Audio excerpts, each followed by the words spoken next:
What's up everyone? Today we're going to see how to fix ShadPS4 crashing. Firstly, if ShadPS4 crashes when you launch it or while loading a game, it's likely because a required system file is missing, specifically the Visual C++ redistributable.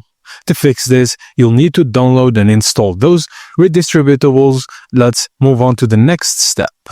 Firstly, visit the official Microsoft download page at learn.microsoft.com/latest-support-vc-redist.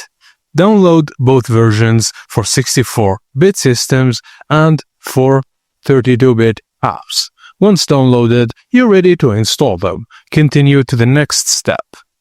Double-click both exe files to run them.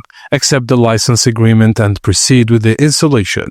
When installation is complete, restart your computer to apply changes. After rebooting, it's time to check if the crash issue is resolved. Now, open ShadPS4 emulator again and try loading your game. If everything works now, congrats, the issue is fixed. And that's it guys, as simple as that. Thank you for watching, and please don't forget to hit that like, subscribe for more.